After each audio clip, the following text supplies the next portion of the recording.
Amigos queridos, Jesus, bom e amado Mestre, ampara-nos nesta hora, Senhor, em que reunidos em torno do Seu Evangelho buscamos Tua presença e sentimos neste manancial de amor e sabedoria a fartura do amor, a força da verdade, a luz da caridade, chegando aos nossos corações, tantas vezes combalidos pela fragilidade que nos é própria, pela incipiência das nossas construções morais. Mas aqui estamos, Senhor, nos alistando todos os dias da nossa vida a servirmos na vinha do Senhor. Sê conosco, Mestre amado, ensina-nos a servir em Seu nome, a servir a todos aqueles que nos cruzarem o caminho, sem perguntar a quem ou até quando, para que a nossa existência na terra seja pautada no trabalho do bem constante. Mestre e amigo, em Seu nome iniciamos as reflexões desta manhã, sentindo a presença dos Espíritos amigos responsáveis por este Evangelho. Obrigada, Senhor, por mais essa oportunidade em nossas vidas e que assim seja.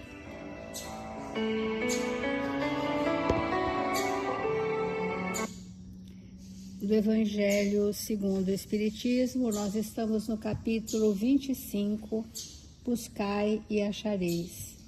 Este item é o item que nós estamos refletindo, é observai os pássaros dos céus.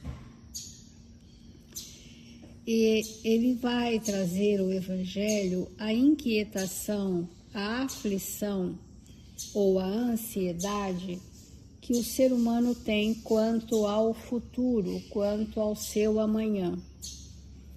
O que será de nós amanhã?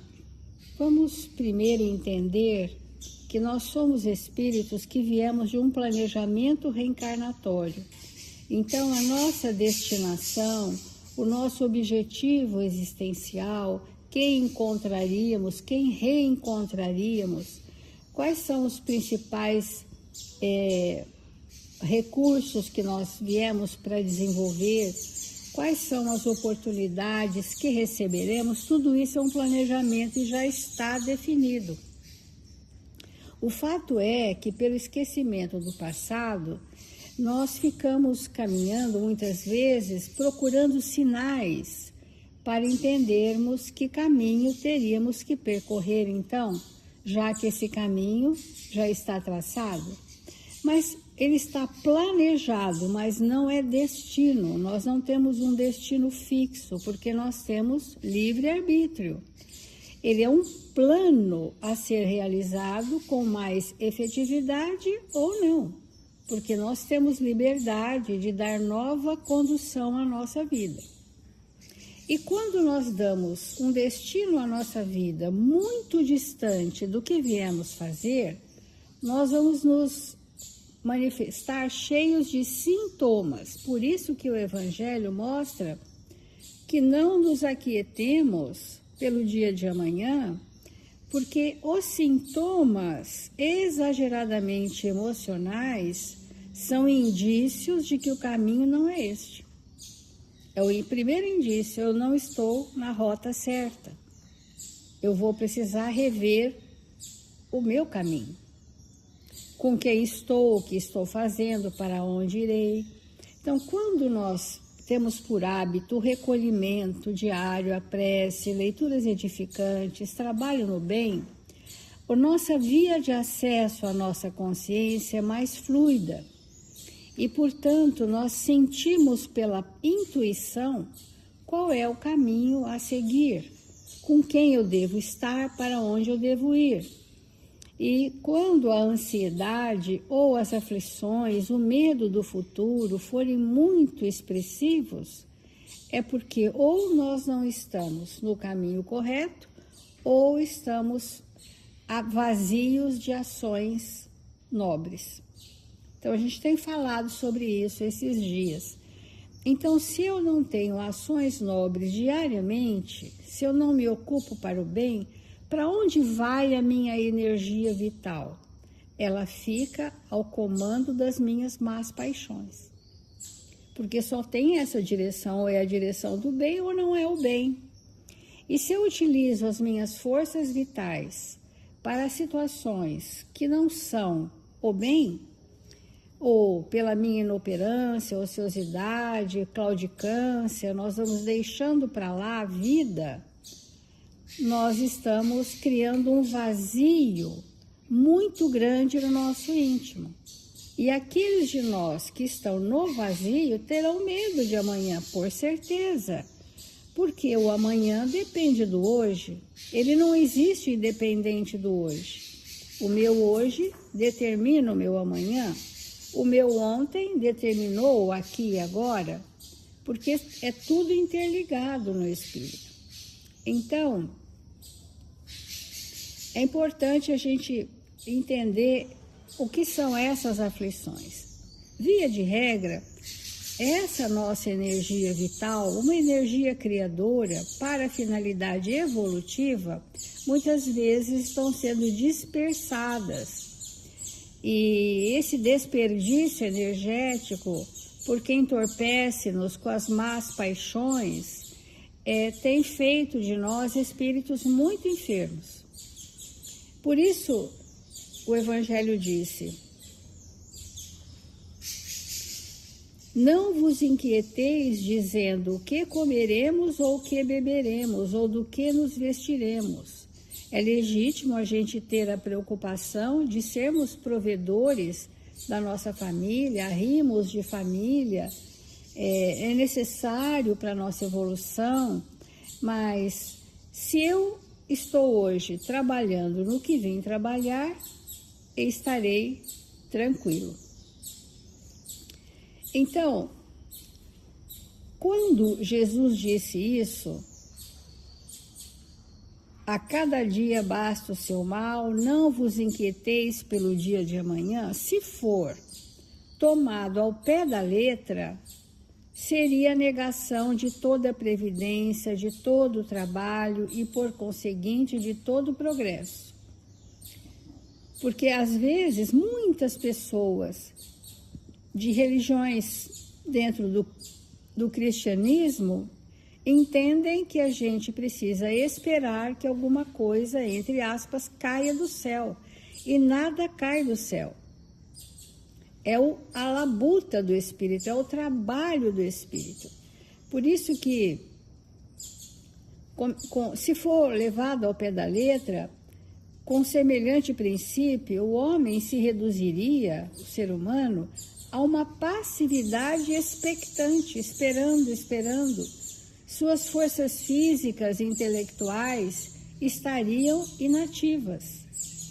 Se tal tivesse sido a sua condição normal na Terra, não teria jamais saído do estado primitivo. Porque no estado primitivo, é claro que o espírito é mais abastecido porque ele não tem recursos. Mas não é o nosso caso, século XXI, onde já desenvolvemos tantas tecnologias que têm trazido conforto ao ser humano. E esse conforto que a tecnologia traz é progresso, é necessário. E Emmanuel fala sobre isso, dizendo que o avanço da tecnologia veio libertar o ser humano do trabalho primitivo, do trabalho braçal. Mas para quê? Emmanuel fala sobre isso. Para que veio tirar o homem do trabalho? Para o progresso intelectual, moral, social. Mas o que aconteceu foi o inverso. A tecnologia libertou o homem do trabalho mais grosseiro, porque as máquinas operam nesse sentido, e o ser humano foi descansar. Entenderam? Foi descansar. Não é assim, olha, então, A tecnologia veio para libertar o homem do primitivismo e ter recursos próprios para então desenvolver-se em outras instâncias, porque a lei do progresso é assim, olha, isso eu já dominei e agora eu vou para outras instâncias, ampliar o meu ser, renovar, descobrir, investir, enfim, evoluir. O que a humanidade fez foi descansar. Então, e o vazio começou a voltar, por isso que nós estamos no século 20 e 21, com essa temática da depressão e dos quadros fóbicos ansiosos, que é a grande maioria da humanidade, que é aquele desconforto do espírito em sentir que ele está indo por um caminho que não era aquele. Vivendo os sentimentos que não eram os melhores. Então, o convite é que a gente saia da passividade expectante para um trabalho operoso no bem. E ainda diz, Deus criou o homem sem roupa e sem abrigo, mas deu-lhe a inteligência para fabricá-los. Os recursos do pensamento, da inteligência, isso é nós que temos que desenvolver, porque é um bem para nós. Observemos, como reflexão desse dia, se nós somos aqueles que usufruem dos bens da terra tão somente e que ainda não investiram veementemente no progresso. Porque o progresso é um desbravamento. O progresso requer um empenho como se fôssemos entrar numa mata nunca antes visitada e que tivéssemos que abrir picadas na selva. Esse é o progresso, ele requer de nós o que não está pronto, porque quando estiver pronto, nós estaremos para um outro degrau evolutivo. É interessante nós pensarmos, dentro da lei do trabalho, qual é o aspecto na minha vida da lei do trabalho que eu vim investir? Porque às vezes a pessoa sai de manhã, trabalha o dia inteiro. E por incrível que pareça, ainda não vive o trabalho. O trabalho enquanto ação útil, porque ela está no trabalho automático, muitas vezes, né? Mas sendo a definição do trabalho uma ação útil, quanto tempo do meu dia eu realizei ações úteis para alguém, por exemplo, úteis para alguém. E isso está relacionado à nossa disposição de servir. Então, amigos, a gente vai trazer essa lição do Emmanuel,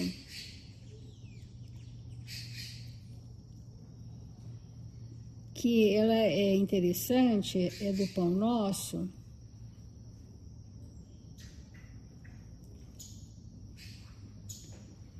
que chama Céu com Céu. Céu no sentido de imortalidade, de mundo espiritual. Diz assim, em todas as fileiras cristãs se misturam ambiciosos de recompensa que presumem encontrar nessa declaração de Jesus positivo recurso de vingança contra todos aqueles que pelo trabalho e pelo devotamento receberam maiores possibilidades na Terra.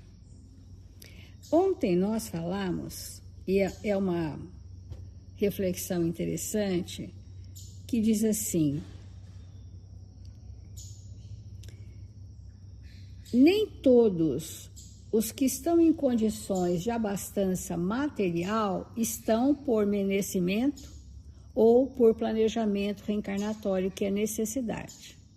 Então tem terceiro grupo de espíritos que não vieram para enriquecer e ficar passivo e não tem planejamento reencarnatório para tal. Mas esse terceiro grupo, quem seriam?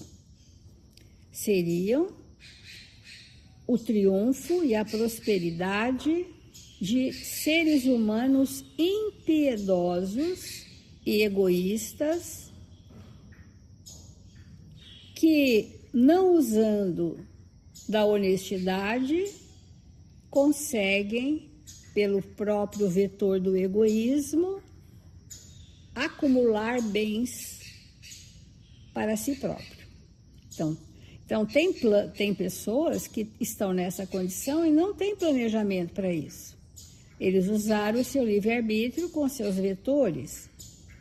Então, quem se aflige indebitamente ao ver o triunfo e a prosperidade de muitos seres humanos impiedosos e egoístas, para as pessoas ingênuas, falamos isso ontem, para as pessoas ingênuas, para as pessoas desprovidas de uma ética, de uma moralidade, vão ter esses padrões como modelo da desonestidade. E seguem esses modelos e copiam essas posturas. E por quê? Porque hoje nós temos que entender, na linguagem da internet, a quem eu sigo.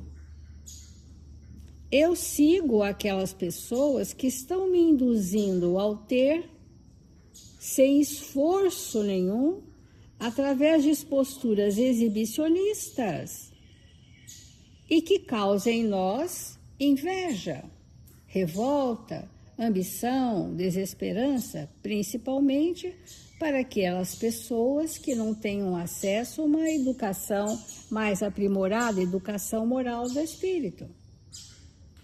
Então, se todo mundo segue aquele ou aqueles, eu vou seguir também, eu os invejo, eu os cobiço, vou copiar esse modelo que não tem a ver com o meu planejamento reencarnatório, a maioria das vezes. Por isso que ontem nós falamos, se observamos, isso é antigo essa mensagem do Pão Nosso, se observamos homens e mulheres despojados de qualquer escrúpulo moral, detendo valores transitórios no mundo, tenhamos pena deles, e não imitação. É muito diferente. Quando Jesus disse, ajuntai tesouros no céu, é uma figura, de linguagem, Emmanuel disse, isso quer dizer, acumulemos valores íntimos para comungar a glória eterna. Mas nós, ao invés, estamos mais atrelados ao que é passageiro. Porque isso que acabamos de falar, à medida em que a tecnologia avançou e liberou o ser humano do trabalho mais braçal, ao invés da gente avançar em conhecimento, avançar em progresso, avançar em crescimento interno, nós fomos descansar. E essa outra mensagem, Céu com Céu, também vai dizer essa mesma questão que é do livro Pão Nosso, que diz assim, em todas as fileiras cristãs se misturam ambiciosos de recompensa que presumem encontrar nessa declaração de Jesus positivo recurso de vingança contra todos aqueles que pelo trabalho e pelo devotamento receberam maiores possibilidades na Terra. Olha que extraordinário pensamento de Emmanuel, amigos. Olha, se não devemos nos inquietar pelo dia de amanhã, que a cada dia basta o seu mal, que nós estamos entendendo que os ambiciosos estão esperando uma recompensa.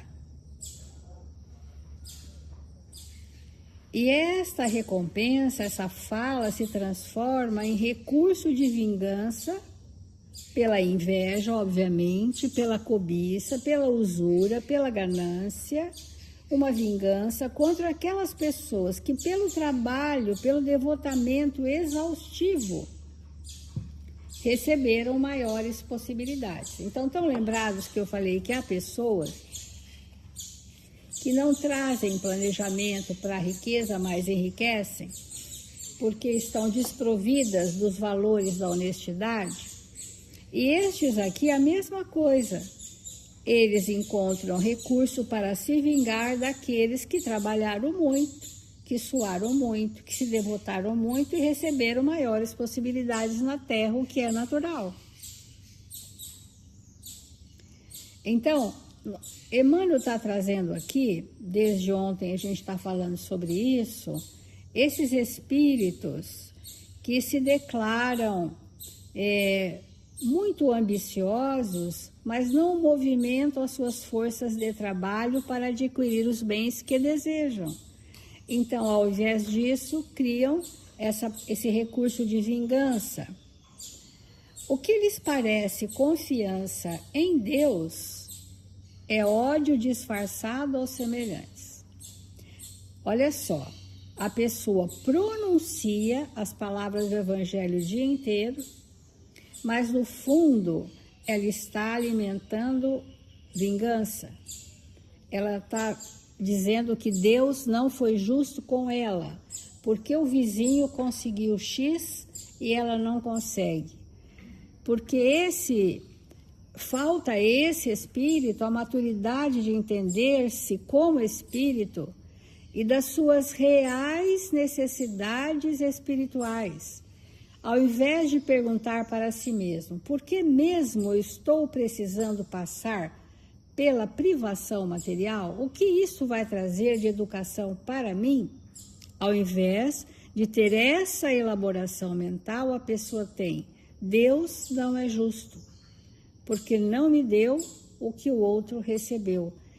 Essas pessoas não avaliam o empenho do merecimento daqueles que têm outras responsabilidades. Porque, amigos, a prova da abastança, quando as pessoas estão com maiores recursos financeiros, é porque elas são dotadas de sentimentos mais generosos, deveriam ser. São espíritos que vieram amparar a outros tantos, com desprendimento, com alegria de servir. Assim foram as grandes fortunas da humanidade que deram origem aos países, inclusive. As famílias que fundaram a nossa região ou a vossa região são exemplos de espíritos que vieram contribuir para o progresso, gerando uma benemerência para muitos dos necessitados, porque a nossa vida será de alegria se onde quer que nós passemos, vamos deixar vibrações de amparo a alguém. Seja esse amparo moral, seja esse amparo espiritual, seja o amparo material, que é importante no mundo em que vivemos, é isso que reverte na alegria verdadeira de servir. Então, esses espíritos questionam Deus. Por não poderem assambarcar os recursos financeiros à frente dos olhos, lançam pensamentos de crítica e rebeldia, aguardando o paraíso para a desforra desejada.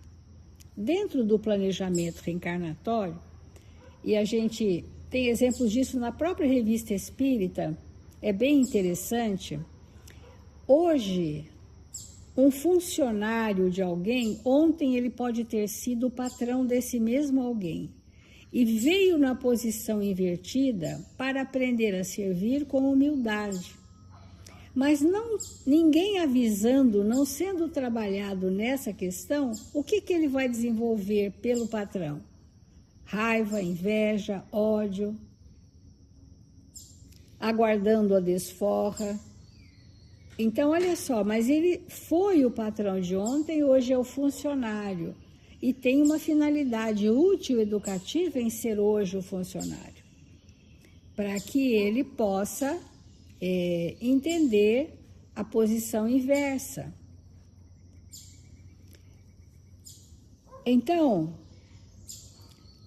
certo, agora falando do cristianismo, brilham santuários imperecíveis nas esferas sublimadas. Mas é imperioso considerar que nas regiões imediatas à atividade humana, bem próximos da Terra, ainda encontramos imensa cópia de traças e ladrões nas linhas evolutivas que se estendem além do sepulcro. Porque Jesus está falando que ajuntais tesouros nos céus que a traça e nem a ferrugem corroam. Mas nós estamos criando dentro de nós um campo deteriorado, simbolicamente traças e corrosões, pela resistência que nós fazemos em aceitar a parte que me cabe no trabalho que me compete. Eu tenho falado, a gente fala pelas histórias nossas mesmos, né? Que às vezes você convive com pessoas mais indolentes, mais ociosas, e é claro que o planejamento delas é para estimular que saiam disso. Mas muitas vezes não será nessa encarnação. Muitas vezes nós temos que conviver com elas doando de nós o melhor, sem expectativa. Porque o que é um desamor é a cobrança, né? A gente pensa que a cobrança é estimular. Há uma diferença grande entre estimular e cobrar.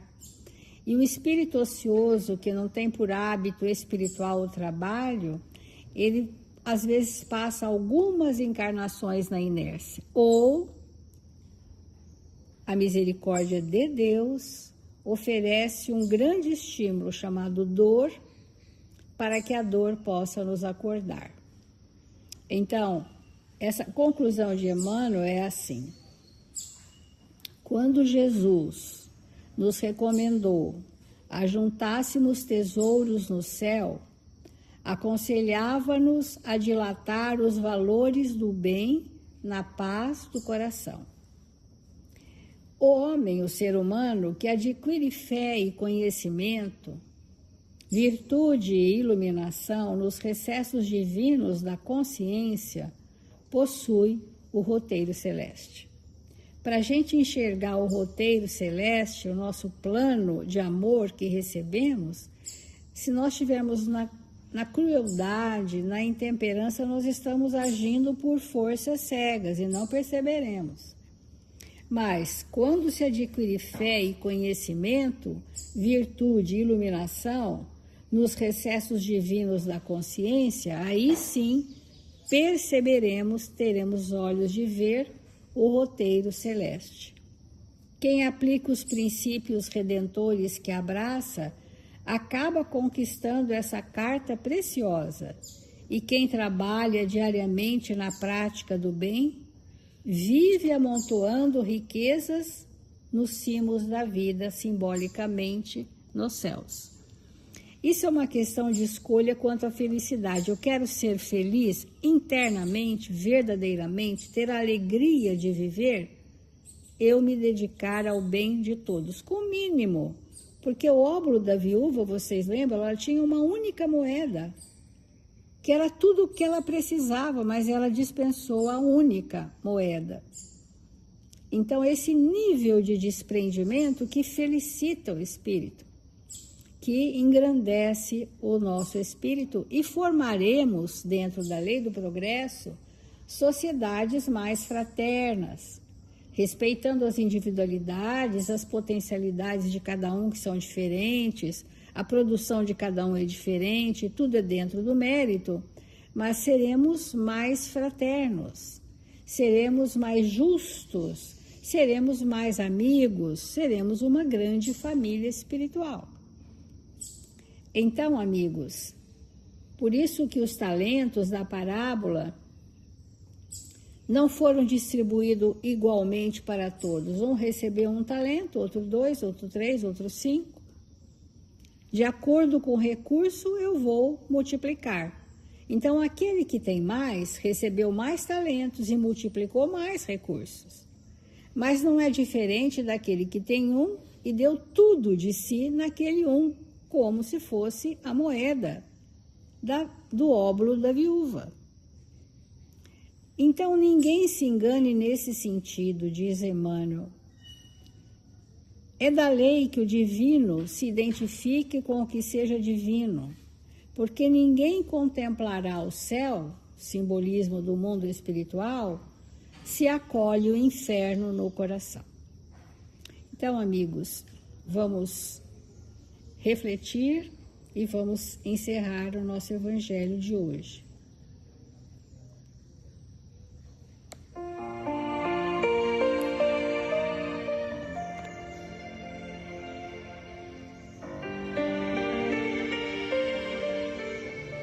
Amado Mestre Jesus, a sua misericórdia alcança todos nós, que estamos mergulhados e conduzidos pela justiça de Deus, nosso Pai. Ensina-nos, Mestre, o caminho da redenção. Ensina-nos, Senhor, a galgarmos a estrada que nos leva à perfeição, e que esta lei soberana do progresso seja motivadora para as nossas construções íntimas. Unamos as nossas forças, entrelacemos os nossos sentimentos na brandura e na pacificação dos nossos corações, para seguirmos resolutos pelos caminhos evolutivos. Que em seu nome, Senhor, o fluxo divino alcance aos aflitos, aos sofridos, aos desesperados, aos que têm fome da verdade, aos que se encontram enclausurados em si mesmos, àqueles que perderam a alegria de viver, e a todos os nossos irmãos em humanidade, para que recebam, Senhor, o estímulo ao despertar dos nossos sentimentos para toda a eternidade. Assim, Mestre amado, com alegria e paz em nossos corações, encerramos o Evangelho desta manhã. Obrigada, Senhor, obrigada, amigos, e que assim seja.